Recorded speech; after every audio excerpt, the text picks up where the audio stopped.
Krishna conscious perspective on corruption. How can we see the specific issue of corruption in the light of Krishna consciousness? Is fasting for political ends approved by our Vedas? Now, this is a hot topic in India at the time. As it's come to light that of course, corruption has been there in India for a long time. And we find in the pastimes of Lord Chaitanya Mahaprabhu that one of Chaitanya Mahaprabhu's own followers was sentenced to death for corruption, which he eventually got freed from. So corruption is nothing new, and it's part of the fabric of Indian life.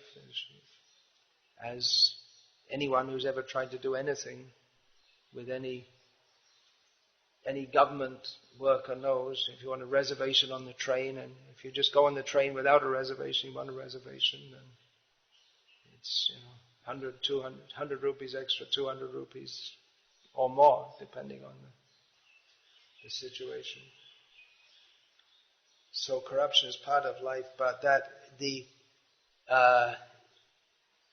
recently it has come to the public's notice the extent of the corruption, amounting to huge amounts of money that could actually make a very great difference to the economic life of everyone in this country if that money had not been illegally diverted for personal use. And we don't even know all of what's going on. I mean, even these huge amounts which have come to light,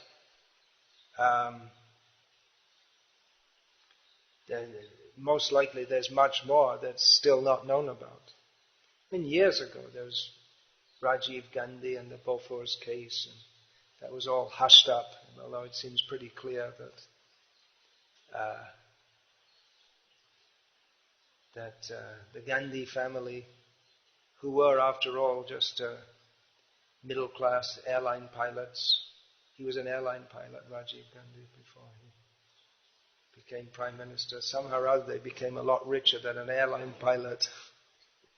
So anyway, it's a big issue at the present time. Anna Hazare has become a national figure because he's standing against corruption. A lot of people are behind him. This Ramdev Baba tried, but he was a failure. He ran away. Instead of allowing himself to be arrested, he ran away all the way to Haridwar, made a fool of himself. So it's a big issue about corruption. What is the Krishna conscious perspective on this? Well, obviously laws should be in place to prevent corruption. There are already laws.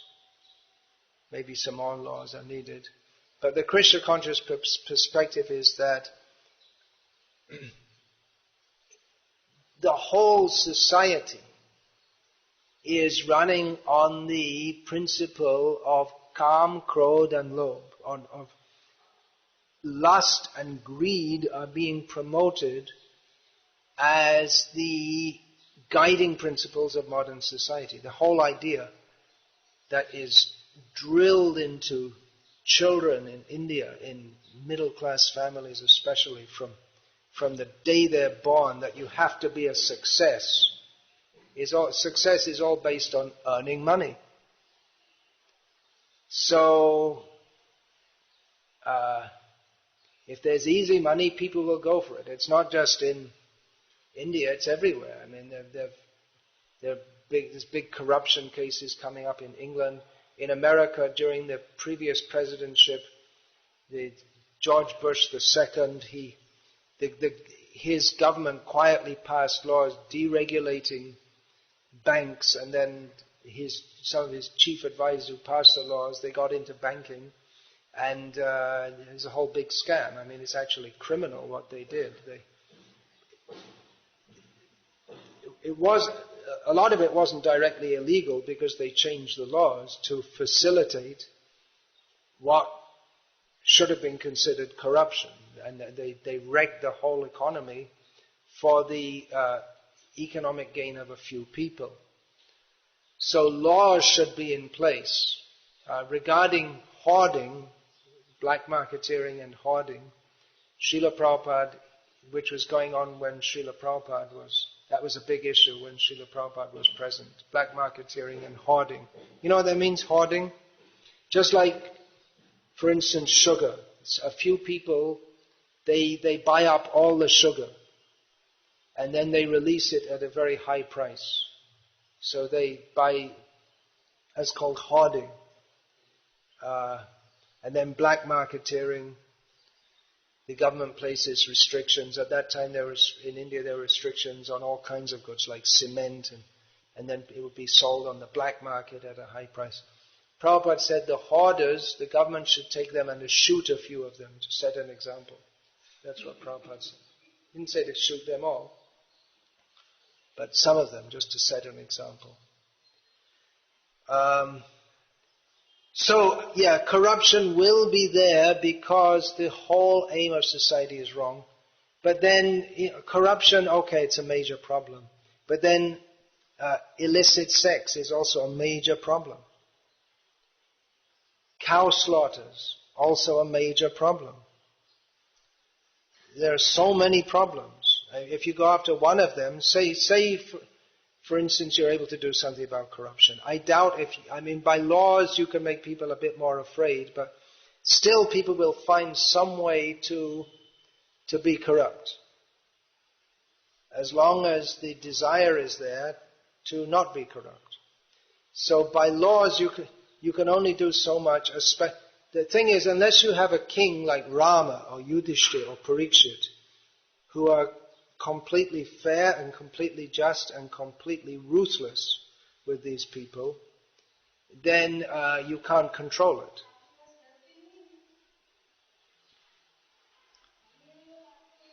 You won't be able to control it. And that tendency will be there among the people. So it's required that a whole change of consciousness is required. You can't change the course of society simply by making laws. It's just like, for instance, in Singapore and Malaysia, drug selling of drugs like heroin, it's punishable by the mandatory death sentence. If you're found guilty of possessing more than a small amount of heroin, then the judge has no alternative but to sentence you to death. And still there are people who do it because they think the easy money they can get is so easy that it's worth taking the risk. So every so often they execute people. They go on executing people and still people do it. Because the propensity or the tendency for cheating and making easy money has not been uprooted from their heart. Democracy, the whole idea that, everyone's fair to each other and they're nice and they're good, but it doesn't work. We can see in this country, democracy is a failure. It hasn't worked because there may be many reasons for that. For a start, in the West, in England and France, it developed gradually, and there's been after. But still, so it's become part of the fabric of their nation. Whereas in this country, the culture is still quite different. But there you find there also, it's corrupt individuals, they find ways to subvert the whole institutions. Just like it's considered that in a democracy, a balance is kept by, you can elect your representatives, and then there's the judiciary, and there's the press, so that the press can point out different things that are wrong. But we find that in this country, there's that's another of the scams, votes for money. People are paid to vote. Or there's booth capturing, where the hoodlums in charge, who are paid by one certain party, they capture the voting booth. So You're only allowed to vote for their party. So in this way, in the Western countries, and here also, but particularly in the Western countries, it's more subtle that the rich people who own the TV stations and the newspapers, they are paid directly or indirectly by the politicians to promote particular politicians. So, or another consideration is that whichever party comes in power, or whichever leader comes in power, they all do what the big businessmen want them to do. And they can't even get into a position where they could get into power unless the big businessmen want them to. Just like in this country, the Dhirubhai Ambani is considered practically like a national hero, right? What do you think? That's the impression I get. He's promoted as a great man. Well, one reason for that is that he paid off all the newspapers to promote him like that. You see, if you give the newspapers advertisements, and they have to promote him. They promote his companies and his products, and they have to promote him. And if they give any bad press about, just like Gujarat Samachar in England, it's a Gujarati paper in England, they started doing some bad press about him. And he sent his men to find out why. He said they want advertisements. He said, okay, give it to them. Give them advertisements, and then the press changed about him. So it's, without changing the consciousness of the people,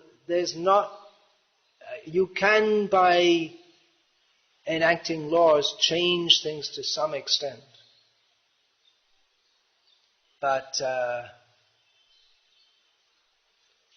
really have to purify the consciousness of the people. This whole modern society based on lust and greed and exploit the earth and build more factories, it perverts the whole consciousness of the people and just makes people more lusty and more greedy. And you can't expect good consciousness in such a society.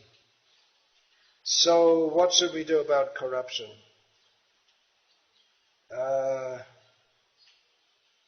Spread the Krishna consciousness movement. It's the only hope.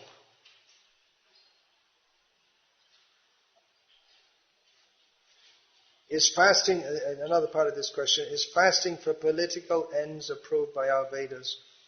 Srila Prabhupada specifically addressed this in relationship to Mohandas Karamchand Gandhi, otherwise known as Mahatma Gandhi, that Prabhupada said that is not. Fasting for political purposes is not approved.